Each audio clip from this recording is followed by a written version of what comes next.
Assalamualaikum warahmatullahi wabarakatuh. Bismillah walhamdulillah wassalatu wassalamu ala rasulillah Sayyidina Maulana Muhammad bin Abdullah wa ala alihi wa sahbihi wa man walah wa la hawla wa la quwwata illa billah. Para habaib, para ulama, para pejabat pemerintah yang saya hormati, yang saya cintai, khususnya keluarga besar Sayyidina Al-Imam Qutbil Ghath Al-Habib Abu Bakar bin Muhammad bin Umar As-Segaf, hadirin sekalian yang dirahmati Allah Subhanahu wa taala.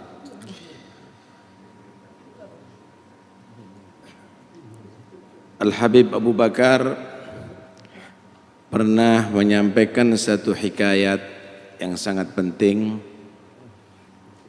untuk kita ingat, yaitu hikayat Hatimul Asam bersama gurunya Syaqiq Al-Bilkhi. Hatimul Asam banyak sekali belajar kepada gurunya Syaqiq Al-Bilkhi sampai 33 tahun mempelajari. Satu saat dipanggil oleh gurunya Hatimul Asam, "Mundu kam sahibtani?" Semenjak kapan kamu itu belajar dengan aku, melazimi aku? Maka si Hatimul Asam menjawab, "Mundu 33 sana." Udah 33 tahun guru. Maka si guru berkata, "Fama ta'allamta minni fi hadhil muddah?" Selama 33 tahun kamu menghasilkan ilmu apa? Belajar ini menghasilkan ilmu apa? Maka beliau menjawab, si Hatimul Asam, "Thaman masail," cuma 8 masalah. Kata gurunya, "Inna lillahi wa inna ilaihi raji'un." Ini musibah apa ini, kata dia. "Dhahaba umri ma'ak wa lam tata'allam illa 8 masail." Umurku berlalu 33 tahun ngajari kamu cuma dapat 8 masalah. Kata dia, "Ya Ustadz, lam at'allam ghairaha wa inni la uhibbu an akdzib." Aku enggak pingin bohong, Ustadz. Aku cuma menghasilkan 8 masalah belajar dengan Anda. Akhirnya si gurunya Syaqiq Al-Bilkhi menyatakan, "Hadhi 8 al-masail hatta asma'aha." Coba kamu utarakan 8 masalah ini, aku ingin mendengarkan. Hatim berkata, yang pertama, "Nadartu ila hadzal khalqi fara'aitu kulla wahidin yuhibbu mahbuban fa huwa ma'a mahbubihi ila al-qabri fa idza wasala ila al-qabri faraqahu fa ja'altu al-hasanat mahbubi fa idza dakhaltul qabra dakhala mahbubi ma'i." Aku perhatikan makhluk ini selalu memperhatikan kecintaannya. Ada yang cinta dunia, ada yang cinta jabatan, ada cinta keluarga, ada cinta harta benda. Dan dia tidak ingin berpisah. Tapi ketika dia mati, hanya sampai ada di liang lahat. Bahkan anak yang cinta kepada dia ikut menginjak-injak tanah kuburannya. Akhirnya aku jadikan fokus kehidupanku hasanat, untuk mengkais amalan-amalan soleh yang tidak pernah berpisah daripada aku sampai ke liang lahatku. Karena itu untuk yang lainnya hanya sekedar kewajiban, tapi untuk hasanat, untuk perbuatan baik, aku persiapkan sampai masuk ke dalam liang lahatku. Ini yang pertama. Allah berfirman dalam Al-Quran, ya ayyuhalladzina amanu la tulhikum amwalukum wala auladukum an dzikrillah wa may yaf'al dzalika fa ulaika humul khasirun. Wahai orang yang beriman, jangan melalaikan Anda, sibuknya Anda mengurusi keluarga dan harta daripada berzikir kepada Allah, daripada ilmu, daripada salat, daripada Al-Quran, daripada dekat dengan orang-orang yang saleh. Siapa yang melakukan itu, lalai dengan zikir untuk duniawi, untuk memanjakan keluarga, maka dia akan menjadi orang rugi di akhirat. Rugi akhirat artinya masuk neraka Allah. Kata gurunya Syekh Ubekhi, ahsanta ya Hatim, bagus. Yang kedua, inni nadartu ila qaulillah ta'ala wa amma man khafa maqama rabbih wa nahan nafsa 'anil hawa fa innal jannata hiyal ma'wa. Fa'alimtu anna qaulallahi haqq fa ajhadtu nafsi fi daf'il hawa hatta istaqarrat ala ta'atillah. Aku berfikir tentang ayat wa amma man khafa maqama rabbih, siapa orang yang khawatir, yang takut bagaimana nanti dia berdiri di hadapan Allah untuk diadili di hari kiamat, dan dia di atas dunia wa nahan nafsa 'anil hawa, dia mencegah dirinya untuk mengikuti hawa nafsunya, fa innal jannata hiyal ma'wa, maka surga akan menjadi tempatnya kelak. Aku yakin apa yang difirmankan Allah pasti benar. Karena itu sekarang aku akan maksimalkan untuk melawan hawa nafsuku, sehingga jiwaku akan merasa tetap sabit rasikh dalam taatillah. Saudara, apa itu syahwat? Apa itu hawa? Di tubuh manusia itu ada yang disebut ruh, ada yang disebut nafas. Jasmani manusia ini, jasad manusia ini mengikuti salah satu. Kalau ruh kuat, jasad mengikuti ruh. Kalau nafsu yang kuat, jasad mengikuti nafsu. Ruh ini akan kuat dengan taat kepada Allah, dengan ibadah kepada Allah, dengan berzikir kepada Allah. Karena itu ketika orang yang sudah seperti sekelas Al-Habib Abu Bakar, sekelas aulia Allah, sholat ratusan rakaat mudah. Kenapa? Ruhnya kuat. Sekalipun jasad mungkin lemah, tapi dengan kekuatan ruh mereka bisa melakukan itu. Adapun nafsu, kekuatannya itu adalah dengan syahwat. Nggak harus maksiat syahwat, saudara. Kesenangan duniawi, nggak harus maksiat. Main gafleh itu syahwat. PlayStation itu syahwat, futsal itu syahwat, nongkrong di kafe itu syahwat, di warung itu syahwat. Ketika syahwat ini diikuti, nafsu akan kuat. Kalau sudah nafsu itu kuat, maka jasad akan mengikuti. Sekalipun dia punya cucu, tetap main syatranj, main catur, saudara. Apalagi fil maksiyah, apalagi dalam mukhalafah, dalam perbuatan dosa. Na'udzubillah min dzalik. Karena itu lawan nafsu kita, jangan diikuti, sehingga kenikmatan Anda dalam taat kepada Allah karena kekuatan ruh yang ada dalam diri Anda.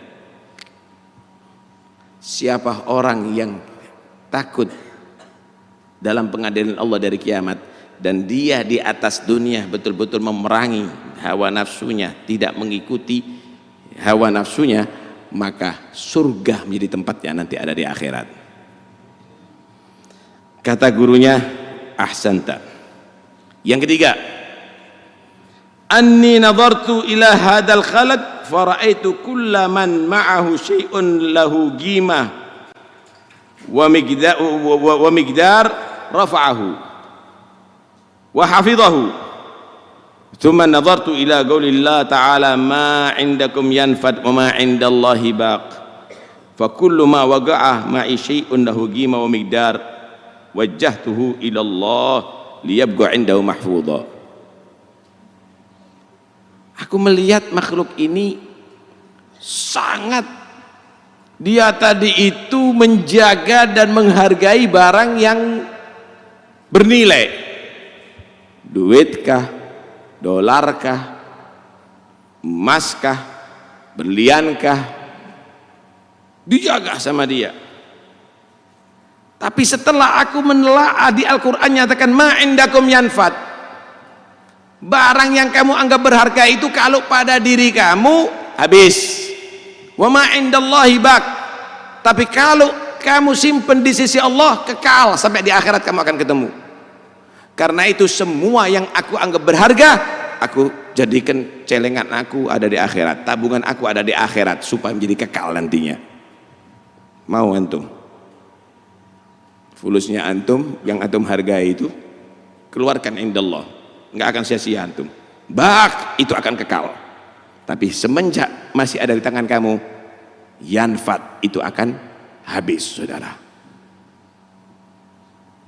Kehidupan sederhana cukup bagi kita, tetapi kehidupan di akhirat jangan serba kekurangan, saudara. Jadikan itu sebagai zat, sebagai bekal untuk kamu ada di akhirat. Jangan kamu miskin ada di akhirat, kamu akan celaka. Hidup dalam keadaan sederhana di dunia, tapi Anda kaya amal, kaya sedekah, kaya zikir, kaya ibadah kepada Allah Subhanahu wa ta'ala. Warabi'ah,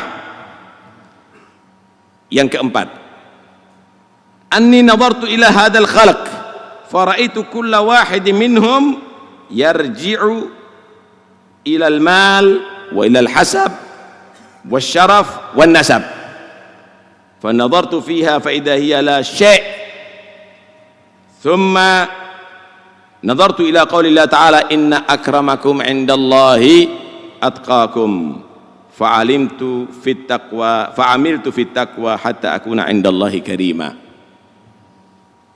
Aku lihat makhluk ini hampir semuanya kembalinya cuma cari kemuliaan lewat harta, lewat kedudukan, lewat turunan. Tapi setelah aku perhatikan ayat Al-Quran, inna akramakum indallahi atqakum, sesungguhnya yang termulia di sisi Allah adalah yang paling takwa di antara kalian, maka disitulah aku beramal takwa, ucapan takwa, pikiran takwa, pandangan takwa, pendengaran takwa, perbuatan takwa, semuanya takwa,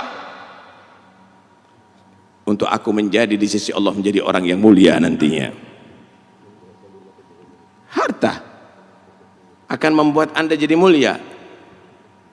La.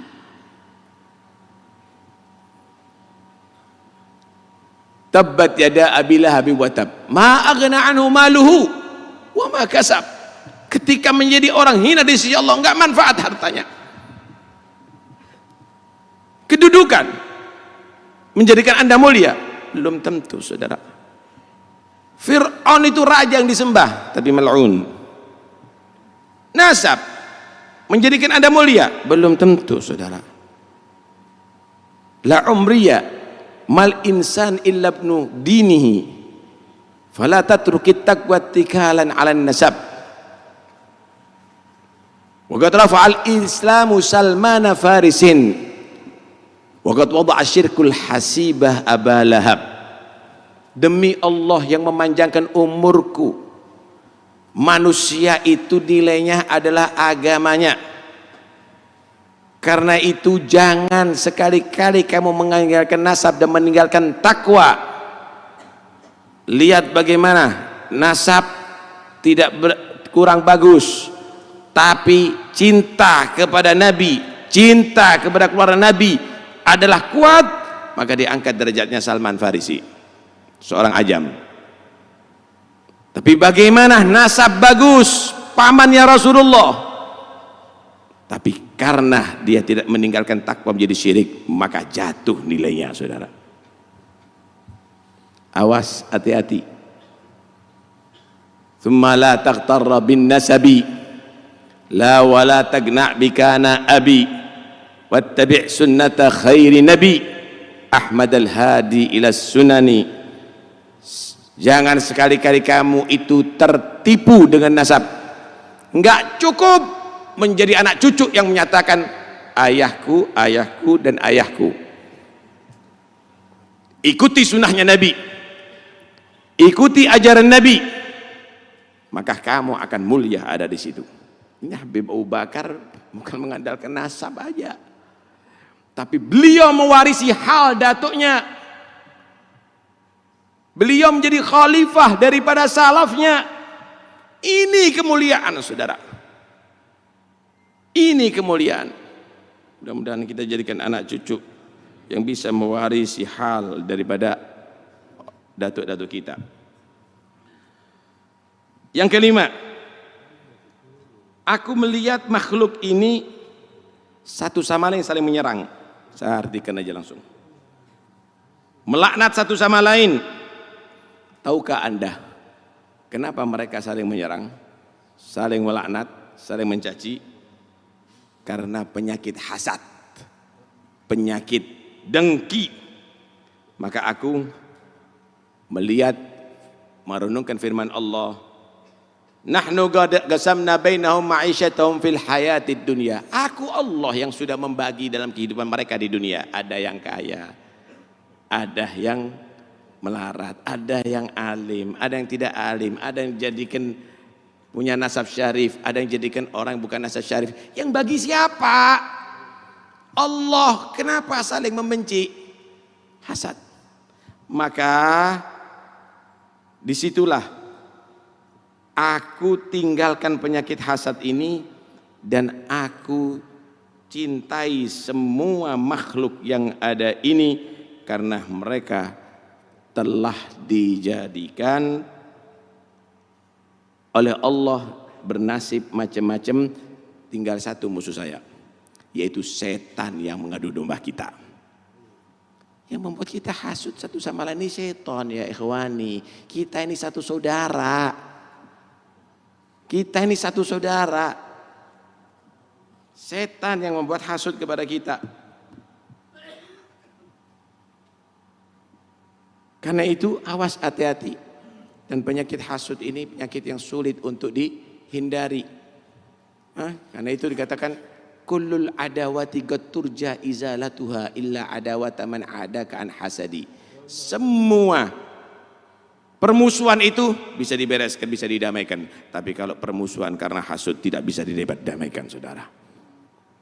Tinggal 3, insya Allah akan kita dengarkan pada berikutnya. Tapi yang jelas ini nasihat Al-Habib Abu Bakar. Kata Al-Habib Abu Bakar, jika kamu mendapatkan manfaat ini, catat untuk jadi oleh-oleh di keluarga, untuk kamu ingat setiap saatnya. Jangan kamu hanya dengarkan kemudian bubar, lupa daripada nasihat. Nasihat Habib Abu Bakar, ayo kita betul-betul rekam dengan hati kita dan kita bawa pulang kepada keluarga kita. Mudah-mudahan bubar dari majlis ini nggak ada satupun punya penyakit hasud. Bubar dari majlis ini insya Allah tidak ada yang cinta dunia.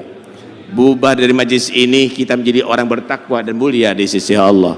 Bubar dari majlis ini insya Allah diampuni semua dosa kita, dan nanti di hari kiamat mudah-mudahan kita bertemu dengan Habib Abu Bakar, kita dianggap menjadi murid-murid beliau, dan kita mendapatkan syafaat beliau, bersambung dengan Nabi Muhammad sampai ke surga Allah. Wassallallahu ala sayyidina Muhammad wa alihi wasallam. Alhamdulillahil alamin. Assalamualaikum warahmatullahi wabarakatuh.